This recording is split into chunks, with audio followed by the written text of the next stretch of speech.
जो भी मान्यवर देश में सरकारें कई गईं, लेकिन SC ST OBC को आज तक पूरी तरह से सामाजिक न्याय, आर्थिक न्याय आज तक नहीं मिला।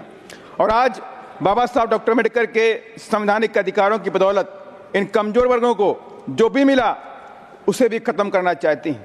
बाबा साहब डॉक्टर अम्बेडकर ने SC ST OBC को सामाजिक और आर्थिक बराबरी दिलाने के लिए शिक्षा और नौकरियों में रिजर्वेशन का अधिकार दिया।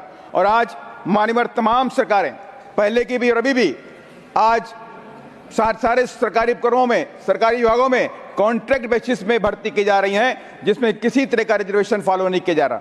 मान्यवर, अगर देश के लोग जॉब नहीं करेंगे, नौकरी नहीं पाएंगे, तो देश आगे नहीं बढ़ेगा। वही हालात होगा जिस तरह से अमेरिका के अंदर हमें वापस भेज रहे हैं कैदी बना करके। मान्यवर, मैं आपसे कहना भी चाहता हूं, लेकिन मान्यवर सरकार कमजोर वर्ग की शिक्षा को लेकर भी जरा गंभीर नहीं है। इससे पहले भी नहीं थी और ये सरकार भी गंभीर नहीं है।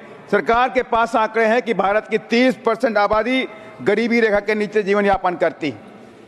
अभी हाल ही में सरकार की रिपोर्ट के अनुसार 14 लाख बच्चे देश के अंदर आउट ऑफ स्कूल हैं, जिसमें सबसे ज्यादा बच्चे 7,84,000 बच्चे उत्तर प्रदेश के अंदर भी हैं। लगभग देश में 20% बच्चे और बच्चियां गरीबी और अन्य कारणों की वजह से ड्रॉप आउट करते हैं, उनकी शिक्षा पूरी नहीं हो पा रही। लेकिन सरकार अभी तक देश के अंदर इन गरीब बच्चों की शिक्षा को फ्री नहीं कर पाई।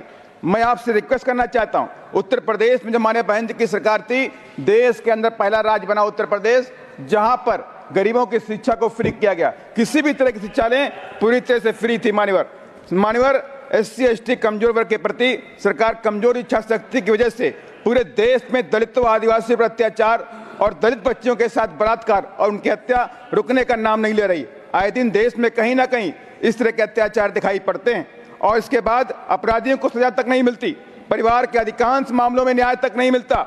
दबंगों और अपराधियों की राजनीतिक ऊंची पैठ पुलिस पर दबाव बनाकर केस को रफा दफा किया जाता है और कई मामलों में पुलिस रिपोर्ट भी कमजोर लगाती है। यहां तक कि कोई हिम्मत जुटाता है अन्याय के खिलाफ लड़ने की, तो मान्यवर उसके ऊपर कहर बरपाए जाने का काम भी किया जाता है। मान्यवर, इसका एग्जाम्पल मैं देना चाहता हूं। इसका एग्जाम्पल मध्य प्रदेश के टीकमगढ़ का है। अंजना अहिरवार, जिसके साथ में सेक्सुअल हरासमेंट किया गया, उसने उस अन्याय के खिलाफ आवाज उठाई। 9 महीने के अंदर परिवार के 3 लोगों की हत्या कर दी गई और आखिर में इस बच्ची को भी संघर्ष करते करते अपनी जान गंवानी पड़ गई। मान्यवर, मैं आपसे कहना चाहता हूं कि इन सब चीजों को रोकने की जरूरत है। ये देश के लिए कलंक है। मान्यवर, मैं इसी बात को लेकर लास्ट में एक बात कहना चाहता हूं। पूरे देश में बाबा साहब की प्रतिमा और उनके संविधान को लेकर के कुछ मनवादी मानसिकता के लोग उसे क्षतिग्रस्त करते हैं। अभी हाल ही में खुलेआम पंजाब में देखने को मिला।